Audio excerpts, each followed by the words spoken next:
এই আয়নাঘর পরিদর্শনের অনুমতি পায় গুম কমিশন সেপ্টেম্বর মাসে।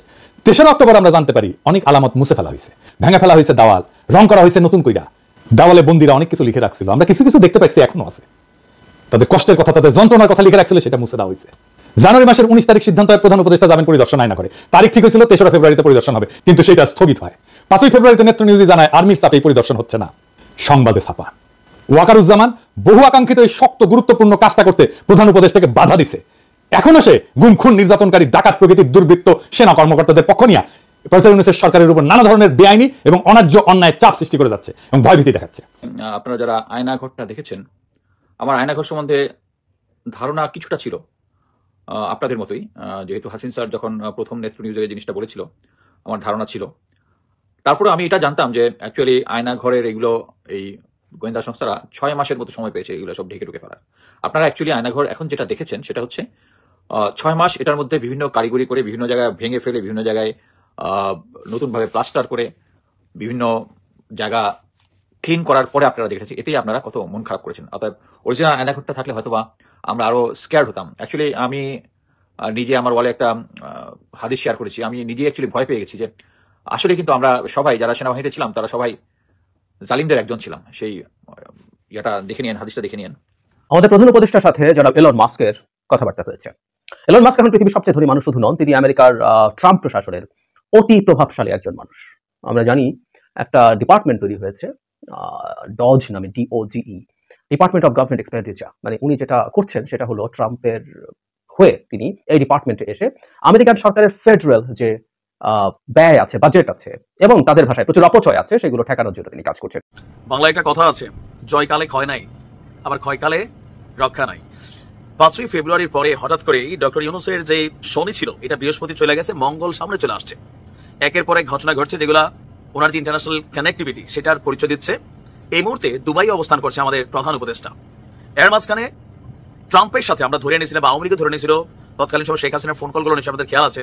এগুলো ফাঁস হয়েছিল যে ট্রাম্পের ছবি সামনে রেখা স্লোগান দিতে হবে যদি পুলিশ গুলি করে, অথবা কেউ কিছু করে ট্রাম্পের ছবিতে পড়বে, এটা নিয়ে আমেরিকা রিয়াকশন করবে। কিন্তু সেই ট্রাম্প সম্পর্কটা বদলাই ফেলছে কার সাথে? আওয়ামী লীগের সাথে। এক ধরনের আসলে আয়নাঘর নিয়ে যেন আলোচনা সমালোচনা থামছেই না। এখন নতুন করে আবার আয়নাঘর নিয়ে নতুন করে অন্যরকম আলোচনা উঠেছে। সেটি হলো যে আয়নাঘর যেটা দেখানো হয়েছে বা যে আয়নাঘরটি পরিদর্শন করেছে প্রধান উপদেষ্টা ডক্টর মোহাম্মদ ইউনূস, সেটা নাকি বানানো আয়নাঘর, এবং যেই আয়নাঘরের ভিতরে একটা ইলেকট্রিক শক দেওয়া একটা চেয়ার পাওয়া গিয়েছে সেটাও নাকি বানানো একটা চেয়ার। অবশেষে এই সব কিছুর দায়ভার বা দোষ দেওয়া হচ্ছে সেনা প্রধান ওয়াকারুজ্জামানকে। কেন? প্রিয় দর্শক, হয়তো ভিডিও শুরুতেই হয়তো সেই ভিডিও ফুটেজের অংশ বিশেষগুলো দেখেছেন এবং কিছু আলোচনা বা আলোচকদের আলোচনাগুলো আপনারা শুনেছেন, শুনি হয়তো বুঝতে পেরেছেন। তো যাই হোক প্রিয় দর্শক, আজকে খুবই গুরুত্বপূর্ণ একটা ভিডিও আপনাদের সম্মুখে নিয়ে এসে হাজির হয়েছি। তাই সবাইকে বলবো একটু ধৈর্য সহকারে আজকের এই ভিডিওটি আপনাদেরকে দেখতে হবে। তো আমি কথা বলাবো না, ভিডিওগুলো যেগুলো ভিডিওর শুরুতে দেখছেন সেগুলো বিস্তারিত কিন্তু এখন আপনারা জানতে পারবেন। তো চলুন তাহলে কথা না বাড়ে সবাইকে বলবো শুনতে থাকুন ধৈর্য সহকারে একটা লাইক দিয়ে। চলুন একটা লাইক দিয়ে বিস্তারিত সবগুলো ভিডিওর আলোচনাগুলো শুনে আসি। গতকাল বেশ কয়েকটা গুরুত্বপূর্ণ ইতিবাচক ঘটনা ঘটে গেছে যা আমাদের রাজনৈতিক বিজয়ের কাছাকাছি নিয়ে গেছে। প্রথম কাজ প্রধান উপদেষ্টার আয়নাঘর পরিদর্শন। কেন এটা গুরুত্বপূর্ণ আসেন বুঝে দেখি। আমরা আয়নাঘরের কথা প্রথম জানতে পারি নেত্র নিউজের একটা প্রতিবেদনে 22 আগস্ট 2022 সালে। সারা দুনিয়া চমকায় ওঠে, কিছু ছবি বাইরে আসে আয়নাঘরে, কিভাবে বন্দীদের রাখা হয়, কারা কারা আছে আমরা জানতে পারি। ওই প্রতিবেদনে আমরা জানতে পারি ব্যারিস্টার আরমান আর ব্রিগেডিয়ার আজমি ওই আয়নাঘরে আছেন। ওই মৃত্যুপুরী থেকে বেঁচে ফিরে আসেন একজন ভাগ্যবান সেনা অফিসার কর্নেল হাসিনুর রহমান। উনি আমাদের জানান এই ব্রিগেডিয়ার আজমি এবং আরমান বেঁচে আছে, ওইখানেই আছে। এইখানে শুধু আটকায় রাখা হইতো না, নির্যাতন চালানো হইতো। আপনি জেলে যান অপরাধ কইরা, কিন্তু জানেন আপনি কবে ছাড়া পাবেন, আপনার পরিবার জানে আপনি কোথায় আছেন, আপনার আইনজীবী আপনার পক্ষে সওয়াল জবাব করতে পারে আদালতে, আপনার পরিবার আপনার সাথে দেখা করতে পারে, আপনি জেলে বই পড়তে পারেন, নামাজ পড়তে পারেন, খেলাধুলা করতে পারেন, গল্প করতে পারেন, অসুস্থ হলে চিকিৎসা নিতে পারেন, ওখানে হাসপাতাল আছে, ভালো মন্দ খাইতে পারেন। এখানে কিছুই নাই, কোনো বিচার নাই, শুধু পশুর মতো আটকায় রাখা। আর এটা কোথায়? ক্যান্টনমেন্টের ভেতরে। নেত্র নিউজের প্রত্যেকটা বর্ণ সত্যি ছিল। এটা ছিল হাসিনার গোপন বন্দিশালা, যাদের কোনোভাবেই আইনত কারাগারে রাখা যায় না, দণ্ড দেওয়া যায় না, তাদের এই আয়না ঘরে রাখা হইতো। আমরা জানতাম একটা আয়নাঘর আছে, কিন্তু অবিশ্বাস্য হইলেও আমরা জানছি একটা না 700 থেকে 800 এরকম গোপন বন্দিশালা ছিল। বাংলাদেশে যত আয়নাঘর আছে প্রত্যেকটা খুঁজে বের করা হবে। সোফার আমাদের কাছে গুম কমিশনের ইনভেস্টিগেশন অনুযায়ী এবং সিকিউরিটি ফোর্সে যা ইনভেস্টিগেশন করেছে আমরা জেনেছি এটার সংখ্যা কয়েকশো, মেবি 700 থেকে 800, এবং এইটা আরও বের হচ্ছে। এই আয়নাঘর পরিদর্শনের অনুমতি পায় গুম কমিশন সেপ্টেম্বর মাসে। 3 অক্টোবর আমরা জানতে পারি অনেক আলামত মুছে ফেলা হয়েছে, ভেঙে ফেলা হয়েছে দেওয়াল, রং করা হয়েছে নতুন কইরা। দেওয়ালে বন্দীরা অনেক কিছু লিখে রাখছিল, আমরা কিছু কিছু দেখতে পাইছি, এখনো আছে। তাদের কষ্টের কথা, তাদের যন্ত্রণার কথা লিখে রাখছিল, সেটা মুছে দেওয়া হয়েছে।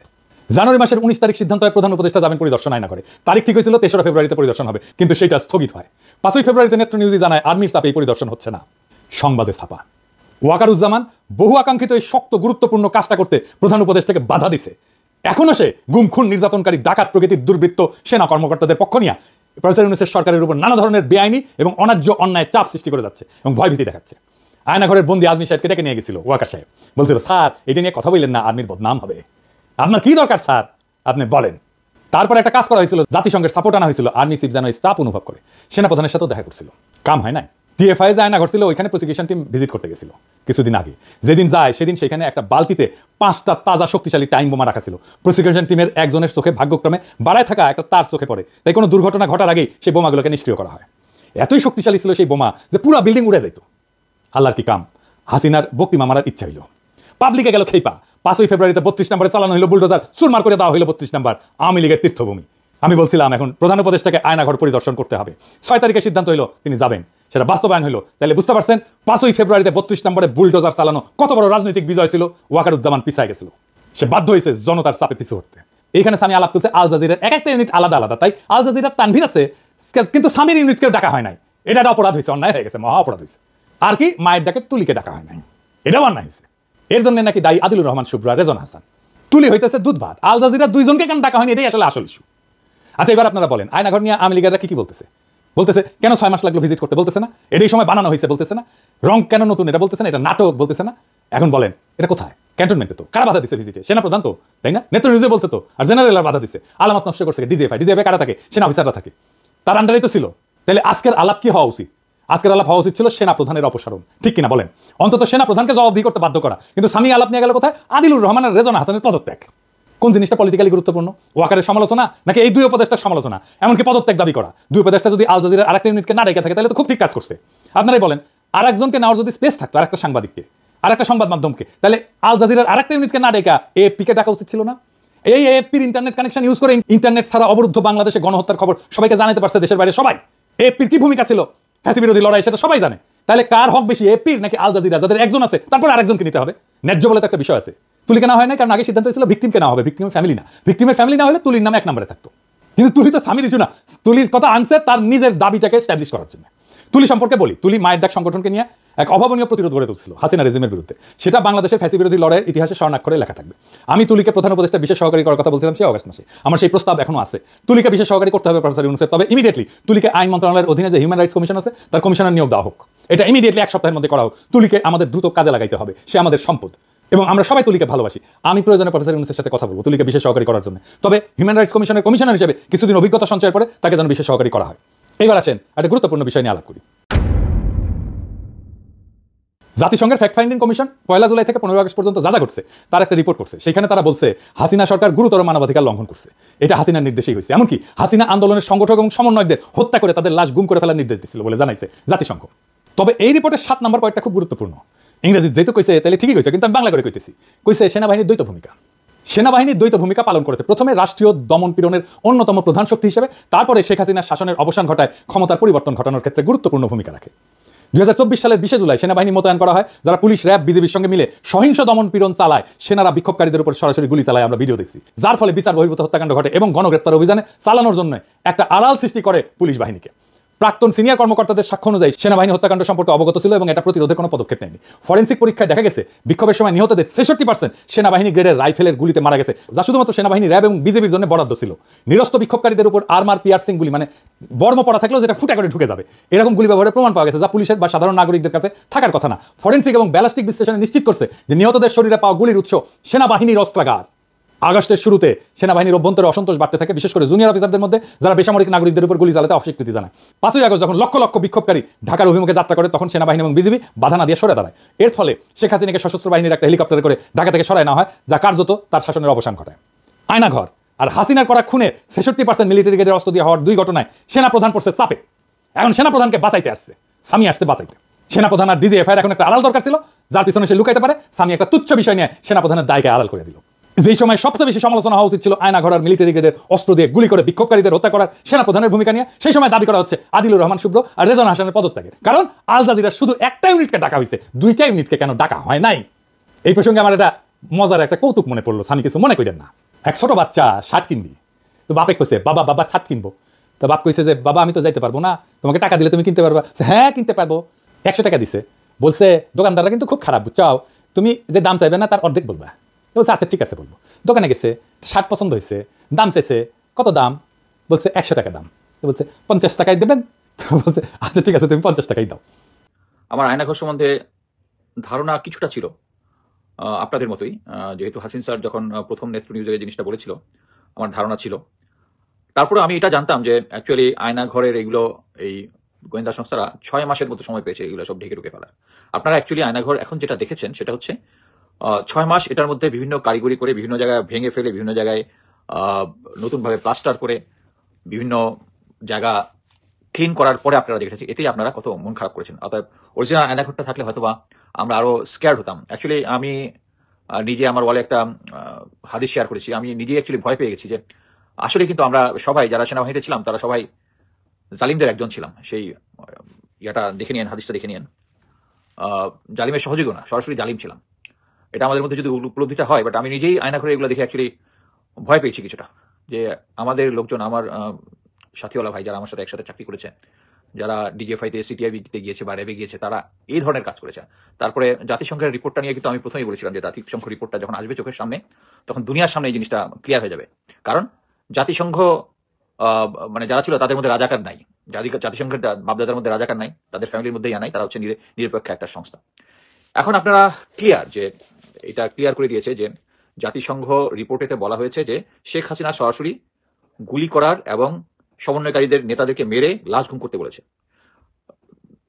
ওবায়দুল কাদের, আসাদুজ্জামান কালাম, এরা সরাসরি খুন এবং গুম এগুলোর আদেশ দিয়েছে। রিপোর্টের মধ্যে আরো এসেছে যে এই আওয়ামী লীগের যে সহযোগী সংগঠন যারা ছাত্রলীগ, যুবলীগ, এদেরকে সরাসরি আইনশৃঙ্খলা বাহিনী অস্ত্র সাপ্লাই দিয়েছে, এটার মাধ্যমে তারা অস্ত্র ইয়ে করেছে। এখন আপনারা ফিউচারে একটা জিনিস চিন্তা করে দেখেন যে ফিউচারে এখনো আমাদের মধ্যে যদি ডাউট থাকে যে আওয়ামী লীগকে নিষিদ্ধ করা হবে কি হবে না, আমি একটা ক্লিয়ারলি বলে দিই যে আমরা যদি আওয়ামী লীগকে যদি আমরা নিষিদ্ধ না করি, তাহলে যেটা হবে, এই আওয়ামী লীগ যখন আওয়ামী লীগ থাকবে তখন আবার আমরা ফ্রিডম অফ স্পিচকে আপহোল্ড করবো, ফ্রিডম অফ স্পিচ। সো একজন যখন বলবে শেখ হাসিনার গুণগান গাবে, শেখ হাসিনার এই যে কাজগুলোকে বৈধতা দেওয়ার চেষ্টা করবে, তখন যে মা তার ছেলেকে হারিয়েছে, যে বাবা তার ছেলেকে, যে ছেলে তার ভাইকে হারিয়েছে, সে যদি আশেপাশে তাকে স্ট্রেট গিয়ে তো নাকের মধ্যে একটা বক্সিং মেরে দিবে, তখন আপনারা শাউট করবেন এই কি ভায়োলেশন অফ হিউম্যান রাইটস, তারপরে হচ্ছে ফ্রিডম অফ স্পিচের ভায়োলেশন। এটা হবেই। সো আপনারা আওয়ামী লীগকে যদি এই দেশে রাখেন, ফিউচারটা যেটা হবে, এবং আমি ওই ভিক্টিমের পাশে গিয়ে দাঁড়াবো, আওয়ামী লীগের পাশে দাঁড়াবো না, কিন্তু একটা প্রপোর্শন আমাদের মধ্যে যারা সুশীল দাবি করবে তারা গিয়ে ফ্রিডম অফ স্পিচের পক্ষে গিয়ে দাঁড়াবে, আমি দাঁড়াবো। বাট এটার ক্ষেত্রে আমাদের ফিউচারের রাজনৈতিক পরিস্থিতি একটা উত্তাল হয়ে যাবে, কেউ এটা মেনে নেবে না। আমি এই জন্য সরকারকে বলবো যে আওয়ামী লীগকে নিষিদ্ধ করাটা আমাদের দেশের জন্য, আর আমরা সবাই জানি আওয়ামী লীগ থাকলে ভারতের প্রভাব আমাদের মধ্যে থাকবে, ভারত আমাদেরকে কন্ট্রোল করবে, এগুলো সবকিছু জানি, এগুলো সব বাদ। বাট এখন এই যে জাতিসংঘের মাধ্যমে যেটা প্রুফ হয়েছে, এই জিনিসটা যদি আমরা এখন, এবং এটা সম্ভব কি আইনি প্রক্রিয়ার মাধ্যমে সম্ভব, একটা স্পেশাল ইনভেস্টিগেশন টিম করতে হবে, যার মধ্যে এই যে শেখ হাসিনা থেকে শুরু করে এই দেশের যত বড় বড় নেতাগুলো এবং এই যারা কর্মী থেকে শুরু করে সবাই এই গণহত্যার সাথে জড়িত ছিল, এবং এই গণহত্যাকারী একটা দলকে রাখা যাবে। ইতিহাসের অনেক এখানে উদাহরণ আছে, নাজি পার্টি আছে, মুসলিম পার্টি আছে, এরা এক্সিস্ট করে না দুনিয়াতে ওই তাদের ফলের পরে। বাট এখানে আমরা যদি আওয়ামী লীগকে নিষিদ্ধ না করি, আমাদের ফিউচার খুবই খারাপ হবে, খুবই খারাপ। আমরা নিজেদের মধ্যে মারামারি করবো, তখন আমরা নিজেদের মধ্যে মারামারি করবো। এখন আসি আমাদের এই আয়নাঘর নিয়ে। প্রথম হচ্ছে আয়নাঘরটা, আমি আগেই কয়েকবার আমার শোতে বলেছিলাম যে আয়নাঘরের যে বেসিক্যালি বড় আয়নাঘর যেটা ছিল, ডক্টর ইউনূস ঠিকই বলেছেন যে এটা 700 থেকে 800 মতো আয়নাঘর আছে সারা জুড়ে, ওনারা মাত্র 3টা দেখেছেন। এর মধ্যে প্রধানটা হচ্ছে জয়েন্ট ইন্টারকনেকশন সেল, যেটা হচ্ছে কচুক্ষেতে, এবং সেটার যত নথিপত্র আছে, যত নথি আছে, যত ভিতরে যে কনস্ট্রাকশন আছে, সবগুলো করেছে কে? এখন আমরা সবাই 2009 থেকে যত ডিজিএফআই আছে, ডিজিএফআই ছুঁয়ে করি, বাট এটা লেফটেন্যান্ট জেনারেল ফয়েজেরটা দেওয়া। Lieutenant general Faiz is the man, যে আমি একদম ইনসাইড স্টোরি বলতেছি ফ্রম হর্সেস মাউথ। জেনারেল ওয়াকারের নির্দেশ অনুযায়ী মেজর জেনারেল ফয়েজ, বর্তমানে লেফটেন্যান্ট জেনারেল, এই যে জয়েন্ট ইন্টারকনেকশন সেল, যেটা আয়নাঘরের সমস্ত নথিপত্র সব পুড়িয়ে দিয়েছে এবং ওই জায়গাটা পুরো রিমডেল করেছে, এবং আপনারা যেটা দেখেছে সেটা হচ্ছে রিমডেল। আরেকটা জিনিস হচ্ছে, আমি খুব অবাক হয়েছি যে আয়নাঘরকে আমরা চিনেছি যার মাধ্যমে, লেফটেন্যান্ট কর্নেল হাসিন স্যার, এবং আপনারা যদি মনে থাকেন 5ই আগস্ট এই বিপ্লবের পরে ব্রিগেডিয়ার জেনারেল হাসিন স্যার এবং পুরো ভিকটিম ফ্যামিলি নিয়ে তারা পেভমেন্টের উপরে ফিজিক্যালি মানে বসে আন্দোলন করে জেনারেল কি বলে আজমি স্যার সহ অন্যান্য যারা গুম খুনে যারা আয়নাঘরে ছিল তাদেরকে ওনারা রক্ষা করেছেন। অথচ কালকে যে আয়নাঘর পরিদর্শন হলো, তাদের দুজনের কাউকে ডাকা হয়নি। কেন জানেন? আমি অ্যাকচুয়ালি এই মানে আজকে আরো আগে আসতাম, এই জিনিসটা ইনভেস্টিগেট করতে দেরি হয়ে গেল। সেটা হচ্ছে because of general Waker, clear, loud and clear, because of general Waker. General Waker প্রথমে, যেহেতু আমরা যে সমস্ত অফিসাররা, আমাদের সেনাবাহিনী, নৌ বিমান বাহিনীর যে সমস্ত অফিসাররা ভিকটিম হয়েছিলাম গত গত আওয়ামী লীগের, তাদের পক্ষে হাসান নাসির স্যার কথা বলছে, এবং হাসান নাসির স্যারের সাথে উনি বসবেন না। হাসান নাসির স্যার যেহেতু, কারণ কি, সবাইকে কম্প্রোমাইজ করতে পারবেন, ওনাকে তো কম্প্রোমাইজ করাতে পারবেন না। এরপরে গেলে হচ্ছে হাসিন স্যার। এখন গুম খুনের মধ্যে সবচেয়ে আমি অবাক হয়েছি যে অ্যাকচুয়ালি গুম খুন কমিশন অ্যাকচুয়ালি আমার সাথে যোগাযোগ করেছিল, আমার সাথে কথা বলবে। কথা বলে তার কিছুদিন পরে দেখলাম যে বলবে যে না এখনো না, কয়েকদিন পরে ইন্টারভিউ, তারপরে বলবে। তারপরে দেখি আমি নাই। আমার কাছে যেটা মনে হচ্ছে যে আমরা যারাই জেনারেল ওয়াকারের বিরুদ্ধে কথা বলছি, তারাই কেন জানি বাদ হয়ে যাচ্ছে আস্তে আস্তে। ওই হাসিন স্যার কিন্তু এতদিন করে নাই। হাসিন স্যার লাস্ট গতকালকে প্রথম দেখলাম ইলিয়াস হোসেনের ইয়াতে এসে আর হাসান নাসির স্যার কথা বলছে। এবং এই সব কিছুর পিছনে আপনারা যারা হিরো বলতেছেন, একটা জিনিস মনে রাখবেন যে এই 5 তারিখে আগ পর্যন্ত যারা এই জালিম গভর্নমেন্টের পক্ষে গুলি করেছে আপনাদের, ওয়াকার হচ্ছে তাদের মধ্যে একজন। সে একটা ভালো কাজ করেছে, মাফ করে দিয়েছেন, তার মানে এই না যে এখন পর্যন্ত এই আয়না ঘরের জন্য যতজন অফিসার দায়ী, তাদেরকে এখনো উনি ক্যান্টনমেন্টের ভিতরে রেখে দিয়েছেন, এবং উনি নেগোশিয়েট করার চেষ্টা করতেছেন যে তাদেরকে যেন তাদেরকে যেন সেনা আইনে বিচার করা যায়। How ridiculous it is. এবং স্টিল উনি চেষ্টা করতেছেন এই ফ্যাসিস্ট সিস্টেমকে রাখার জন্য। আমার ধারণা যে এখন পর্যন্ত আপনারা যেভাবে 32 নম্বরটা ধুলোয় মিশিয়ে দিয়েছিলেন, হ্যাঁ, ওই একটা সময় আসার আগ পর্যন্ত কোনো প্রেশার ছাড়া জেনারেল ওয়াকার কাজ করতেছেন। এই যে দেখেন, ফার্স্টে আয়না ঘরটা পরিশ্রম করতে উনি দিয়ে দিয়েছিলেন না, তারপরে কি নেত্র নিউজ তাসিম ভাই একটা সুন্দর রিপোর্ট করেছেন, এখন তারপরে দিয়েছেন। মানে প্রেশার না হওয়ার আগ পর্যন্ত উনি কিছুই করতেছেন না। সো আমি প্রফেসর ইউনুস স্যারকে বলবো, আপনি যতই কাজ করেন, আপনি যদি জেনারেল ওয়াকারকে না সহাইতে পারেন, আপনাদের সমস্ত জায়গায় কিন্তু কম্প্রোমাইজড। যেহেতু তারা এখন, আপনারা তাকে মনে করতেছেন যেটা মাইডি, আর পুরো সেনাবাহিনী জেনারেল ওয়াকারের সাথে নাই। গ্যারান্টি, আই গিভ গ্যারান্টি, পুরো সেনাবাহিনী জেনারেল ওয়াকার এগেনস্টে নাই। এই যে সমস্ত গুম খুনের ইয়া দেখে জুনিয়র লেভেলের ইয়ারা লজ্জায় মরে যাচ্ছে তারা।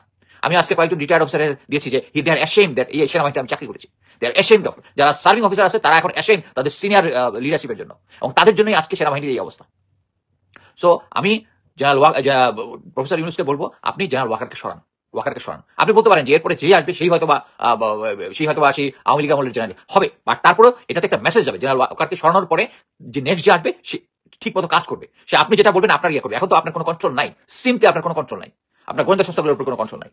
এখনো তারা ইয়ে করতেছে। এখনো আমি আজকে দেখলাম যে প্রথম আলো ইংলিশে বলতেছে যে জাতিসংঘ নাকি বলেছে যে ইন্টিরিম গভর্নমেন্টের সময়ও হিউম্যান রাইটস ভায়োলেশন হয়েছে। আরে মুখ দিয়ে খারাপ কথা আসতেছিল, মানে শেখ হাসিনার আমলের হিউম্যান রাইট ভায়োলেশনের সাথে যদি দু একটা হয়ে থাকে, সেই এটার সাথে তুলনা করে এটা হেডলাইন দেওয়া, এটা তো ক্লিয়ার, এটা হচ্ছে ইন্ডিয়ান মোটিভ। শেখ অ্যাকচুয়ালি প্রথম আলো আর ডেইলি স্টার ঘুরিয়ে দেওয়ার টাইম আসতেছে। আমাদের প্রধান উপদেষ্টার সাথে জনাব এলন মাস্কের কথাবার্তা হয়েছে। এলন মাস্ক এখন পৃথিবীর সবচেয়ে ধনী মানুষ শুধু নন, তিনি আমেরিকার ট্রাম্প প্রশাসনের অতি প্রভাবশালী একজন মানুষ। আমরা জানি একটা ডিপার্টমেন্ট তৈরি হয়েছে ডজ নামে, DOGE, department of government expenditure. মানে উনি যেটা করছেন সেটা হলো ট্রাম্পের হয়ে তিনি এই ডিপার্টমেন্টে এসে আমেরিকান সরকারের ফেডারেল যে ব্যয় আছে, বাজেট আছে, এবং তাদের ভাষায় প্রচুর অপচয় আছে, সেগুলো ঠেকানোর জন্য তিনি কাজ করছেন। খুবই পাওয়ারফুল, এবং কেউ কেউ ট্রাম্পের চাইতেও কোনো জায়গায় তিনি বেশি পাওয়ারফুল হয়ে উঠছেন কিনা এই আলাপ আছে। সুতরাং মাস্ক নিয়ে আরেকটু কথা বলবো, তার ডজ নিয়েও। তো আমাদের প্রধান উপদেষ্টা যখন এই আলাপটা করছেন, তখন আমরা অনেকে মনে করছি এটা মানে ঠিক একই দিন পরের দিকে ডোনাল্ড ট্রাম্পের সাথে ভারতের প্রধানমন্ত্রী নরেন্দ্র মোদীর মিটিং আছে। মোদীর স্বঘোষিত বন্ধু, দুজনের মধ্যে ব্যক্তিগত সম্পর্ক আসলে ভালো, দুজন একই চরিত্রের লোক, তাই ভালো হওয়ার কারণ আছে। ফলে এই বৈঠকের আগে এই মিটিংটা, মানে ফোন আলাপটা আমাদের জন্য খুব গুরুত্বপূর্ণ, কারণ বাংলাদেশ মোদী ট্রাম্পের বৈঠকে আলোচনার বিষয় থাকবে, এটা মোটামুটি স্পষ্টভাবে জানিয়ে দিয়েছিলেন ভারতের পররাষ্ট্র সচিব। সুতরাং তার আগে এই বৈঠকটা অনেকে খুব পজিটিভলি দেখছেন। আমরা কিভাবে দেখবো সেটা আসবো। তার আগে কি কি বিষয় তাদের কথা হয়েছে? মূলত আসলে একটা বিষয়ে কথা হয়েছে। আমি প্রধান উপদেষ্টার প্রেস বিভাগ উইং এর দুজন, শফিক ভাই এবং আজাদ মজুমদার ভাই, তারা শেয়ার করেছেন। সেখান থেকে একটু যদি দেখি, সেটা হচ্ছে স্পেস এক্স নিয়ে কথাবার্তা বলেছেন। স্পেস এক্স সম্পর্কে আমরা স্পেস এক্স না, স্টারলিংক নিয়ে কথাবার্তা বলেছেন। স্টারলিংক আমরা ভালো মতো খুব ক্লিয়ারলি অনেকেই জানি, সেটা হচ্ছে স্যাটেলাইট ভিত্তিক একটা ইন্টারনেট ব্যবস্থা এলন মাস্কের। আচ্ছা, কি কি বলেছেন একটু যদি বলি, সেটা হচ্ছে দুজন যখন কথা বলছিলেন, তারা তাদের স্টারলিংকের স্যাটেলাইট কমিউনিকেশন আমাদের বাংলাদেশের জন্য, বিশেষ করে গ্রাম এবং গ্রামীণ ভালনারেবল এবং ইয়াং এবং রিমোট কমিউনিটিজ, দূরবর্তী স্থানে থাকা যে কমিউনিটিগুলো আছে, তাদের জন্য কাজ হবে। তারা কিভাবে খুবই high speed low cost internet connectivity, Starlink অবশ্য কোনোভাবেই লো কস্ট না, হাই স্পিড কিন্তু মোটেও লো কস্ট, আমি আসবো এই জায়গায়, এবং সেটা কিভাবে বাংলাদেশের অনেক মানুষের সুবিধা তৈরি করবে সেসব বলা হচ্ছে। এটা ইন্টারেস্টিং। সেটা হলো স্টারলিংক আসলে an extension, Professor Yunus was an extension of Grameen Bank and Grameen Phone, pioneering of connecting village women and young people to the world. So স্টারলিংকের সাথে গ্রামীণের চুক্তি হচ্ছে, এই ধরনের একটা অনুমান আমরা এখান থেকে করতে পারি। অনুমান না, এই ভাষার মধ্যে একটা ক্লিয়ার ইঙ্গিত আছে। তার মানে বাংলাদেশে যদি স্টারলিংক আসে সেটা গ্রামীণের সাথে আন্ডারস্ট্যান্ডিং বা এগ্রিমেন্টের মাধ্যমে আসবে এরকম মনে হচ্ছে। বলা হচ্ছে এগুলো করলে প্রচুর জব তৈরি হবে ইত্যাদি, ইত্যাদি হবে এবং তারা দুজন মিলেই বলছেন যে full potential of technology driven social and economic growth in Bangladesh and the rest of the world. যেহেতু মাস্ক টেকনোলজির মানুষ তিনি সেটা করবেন। তারপরে বলছেন যে যখন গ্রামের কাছে যাবে, গ্রামের লোকজনের কাছে যাবে, আমাদের প্রধান উপদেষ্টা বলছেন তারা গ্লোবাল উইমেন এবং কিডস আর গ্লোবাল এন্টারপ্রেনিয়ার্স হবেন। তারা গ্রামীণ ব্যাংক সম্পর্কে গ্রামীণ ব্যাংক সম্পর্কে প্রশংসা করেছেন। গ্রামীণ ব্যাংকের দেওয়া যে মাইক্রো ফিন্যান্স তিনি বলেছেন তিনি এটা সম্পর্কে দীর্ঘদিন থেকে জানেন এবং এটা কি ধরনের ইমপ্যাক্ট ফেলছে সেটাও তিনি জানেন। তারপর স্টারলিংকের যে সার্ভিস উদ্বোধন হবে সেখানে আমাদের প্রধান উপদেষ্টা তাকে ইনভাইট করেছেন এবং তিনি সেটা গ্রহণ করেছেন। এই স্টেটাসে বলা হচ্ছে মাস্ক বলছে I look forward to it. So উনি আসতে ইনফ্যাক্ট আসতে পারেন ডক্টর ইউনূসের একটা ইনভিটেশনে। মাস্কের মতো মানুষ আসার সম্ভাবনা উড়িয়ে দেওয়া যায় না। আমরা এটা করলে কি হতে পারে? আমাদের এসব কথাবার্তা আমাদের ইকোনমিক গ্রোথ হবে, আমাদের ডিজিটাল ইনক্লুশন হবে। ডিজিটাল ডিভাইড বলে এখন একটা কথা প্রচলিত আছে যে বহু জায়গায় আসলে আমাদের যে ইন্টারনেট বাংলাদেশের মতো দেশে ইন্টারনেট ঠিকঠাক মতো পৌঁছতে পারে না, সেখানে বা খুব ভালো স্পিড পাওয়া যায় না, সেখানে এই জিনিসগুলো করবে। একটা ছোট্ট তথ্য একটু দিয়ে রাখি। স্টারলিংক বাংলাদেশে আরো আগেও আসতে চেয়েছিল শেখ হাসিনার সময়। এটা আসলে বাধাপ্রাপ্ত হয়েছিল। স্টারলিংক যেহেতু স্যাটেলাইট, এটার উপরে সরকারের নিয়ন্ত্রণ থাকে না। আমি যতদূর মনে করতে পারি সরকার এটা নিয়ন্ত্রণ চেয়েছিল।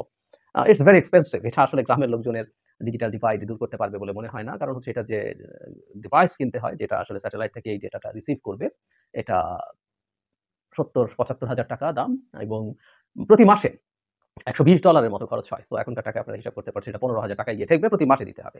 ফলে হাই স্পিড ইন্টারনেট এটা অনেকে ব্যবহার করবেন। কিন্তু সংখ্যাটা অনেক, অনেক বেশি হবে না এবং যেসব আলাপ আলোচনা করা হয়েছে এই মানুষগুলোর কাছে আসলে এটা হবে না। এটা খুবই বড়, বড় প্রতিষ্ঠান যারা আনইন্টারাপ্টেড এবং খুবই ভালো মানের ইন্টারনেট চান তারা এই টাকাটা খরচ করবেন।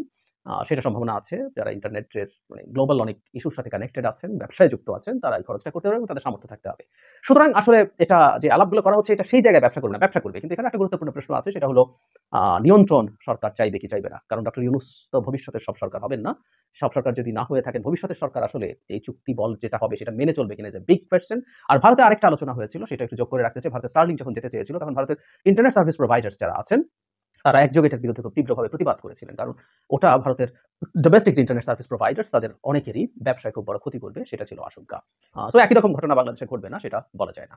বলা হচ্ছে মোদি যে যাচ্ছেন, মাস্কের সাথে কথা হয়েছে, এটা একটা বড় বিষয় হয়ে থাকবে। যাই হোক আমরা এই টেকনিক্যালিটিস এর আলোচনার দরকার নাই। কিন্তু আমাদের প্রধান উপদেষ্টা মাস্কের সাথে কথা বলেছেন, এটা খুবই গুরুত্বপূর্ণ ব্যাপার, খুবই বড় ব্যাপার আমি মনে করি। কিন্তু যে ঝুঁকিটা আমরা বোধ করছিলাম মোদি আর ট্রাম্পের বৈঠকের পর বাংলাদেশ প্রশ্নে তারা কোনো একটা কিছু যাবে সিদ্ধান্ত নিতে পারবে যেটা বাংলাদেশের জন্য ক্ষতিকর হবে, সেটা মাস্কের এটা ঠেকাবে কিনা ইজ দ্য কোয়েশ্চেন। আচ্ছা, তার আগে একটু বলি গত দুদিন আগের খুব একই দিনে ঘটে যাওয়া দুটো ঘটনা। একটা হচ্ছে গুমের যে আয়নাঘর সেটা প্রকাশ করা এবং একই দিনে ঘটনাচক্রে জাতিসংঘের মানবাধিকার কমিশনের যে হাই কমিশনের যে রিপোর্ট জুলাই অগাস্ট অভ্যুত্থানে যাতে আওয়ামী লীগ, শেখ হাসিনা এদেরকে অকল্পনীয় বর্বর হিসেবে উপস্থাপন করা হয়েছে এবং এই যাবতীয় ম্যাসাকার শেখ হাসিনার পরিকল্পনায় নির্দেশে সমন্বয় হয়েছে এটা প্রমাণিত হয়েছে। তো কেউ কেউ বলেন যে ট্রাম্পের সাথে বৈঠকের আগে এই ঘটনাগুলো খুব দুর্দান্ত প্রভাব ফেলবে। আমি এটাকে সঠিক মনে করি না। সরি, ট্রাম্প একেবারেই ভিন্ন একজন মানুষ, কিচ্ছু আসে যায় না, কিছু আসে যায় না। ট্রাম্পের স্বার্থের বিরুদ্ধে এসব জাতিসংঘ টঙ্ঘ আমি এভাবেই বলি, ট্রাম্পের কাছে কিছু না। আমি কিছুদিন আগে মানে ওই ভিডিওতেই বলেছিলাম, কিছুদিন আগে উনি আইসিসি ইন্টারন্যাশনাল ক্রিমিনাল কোর্টের বিরুদ্ধে যাটা বলেছেন। সুতরাং ট্রাম্প ওই বস্তু না যে জাতিসংঘ খুঁজে বের করে একটা তথ্য দিয়েছে তাতে সে খুব কনভিন্সড হয়ে যাবে বা আয়নাঘর হয়েছে খুব কনভিন্সড হয়ে যাবে। বাজে কথা। মানে এটা একে আমরা ট্রাম্পকে চিনি না, আসলে চিনি না। কেউ কেউ বলতাম ট্রাম্প যুদ্ধ করে না, ট্রাম্প খুব ভালো লোক, ট্রাম্প ওই করে না সেই করে না, ইউক্রেনের যুদ্ধ থামাবে। অথচ ট্রাম্প এই গাজা খালি করে নিজে দখল করে ফেলবে বলেছে। ট্রাম্প কানাডার সার্বভৌমত্ব স্বীকার করছে না, রীতিমতো তার অঙ্গরাজ্য হতে বলছে। And above all say Greenland দখল করে নিতে চাইছে ডেনমার্কের কাছ থেকে, সে পানামা ক্যানাল দখল করে নিতে চাইছে। সো কল্ড যারা খুব ট্রাম্প করতেন, আমার মনে হয় একটা সুন্দর জবাব তাদের জন্য ট্রাম্প দিয়েছেন। যাই হোক, যেটা বলছিলাম, এসব রিপোর্ট এবং ব্রুটালিটি অফ শেখ হাসিনা ট্রাম্পের কিছু আসে যায় না, সত্যি কিছু আসে যায় না। সে দেখবে তার ব্যবসা, তার চিন্তা, তার আমেরিকাকে নিয়ে এবং তার ব্যক্তিগত ইস্যু নিয়ে তার যা যা প্রাপ্য সেগুলো কিভাবে কাজ করে সেই বিবেচনায় রাদার মাস্ক যদি আমাদের সরকারের সাথে, আমাদের প্রধান উপদেষ্টার সাথে কানেক্টেড হয়ে কাজ করে আরো আদার ইস্যুতে, সেটা বরং ট্রাম্পকে কিছুটা হলেও নিউট্রালাইজ করতে সক্ষম হতে পারে বলছি। কারণ মোদির হাতে যত কার্ড আছে আমাদের হাতে আসলে অত কার্ড নেই। আর ইলন মাস্ক সম্পর্কে যেটা বলছিলাম, তিনি দায়িত্বে আসার পর থেকে ড্রাস্টিক কতগুলো স্টেপস নিচ্ছেন। এডুকেশন ডিপার্টমেন্টে প্রচুর ছাঁটাই করেছেন এবং সবচেয়ে বেশি আলোচিত হয়েছে জাস্ট দুটো দেশ বাদ দিয়ে ইউএসএআইডির সব দেশে কার্যক্রম বন্ধ করে দিয়েছেন ফর 3 মান্থস এবং বলা হচ্ছে আসলে এটা ফেরত আসবে না, ইউএসএআইডি পুরো বন্ধই হয়ে যাবে এটা। কিন্তু যেটা বলছে এটা আমেরিকাতে এটা নিয়ে প্রচুর ডিবেট হচ্ছে। প্রিয় দর্শক শ্রোতা, আশা করি সবগুলো ভিডিও দেখেছেন এবং বিস্তারিত আলোচনাগুলো শুনেছেন। তো অবশ্যই এবার আপনাদের মূল্যবান মতামতটা জানিয়ে দিবেন আর পারলে ভিডিওটি শেয়ার করে সবাই দেখার সুযোগ করে দিবেন। আর আমাদের এই চ্যানেল নাসির ইসলামিক মিডিয়া সেন্টারে যদি আপনারা নতুন হন, প্রতিনিয়ত এই ধরনের সকল প্রকার নিত্য নতুন আপডেট খবরগুলো পেতে আমাদের এই চ্যানেলটি সাবস্ক্রাইব করে আমাদের সাথে থাকুন। আর ইতিমধ্যে যারা সাবস্ক্রাইব করে দিয়েছেন অলরেডি সবাইকে অসংখ্য ধন্যবাদ জানিয়ে ভিডিওটি এখানে শেষ করছি। সে পর্যন্ত সবাই ভালো থাকবেন, সুস্থ থাকবেন। আল্লাহ হাফেজ।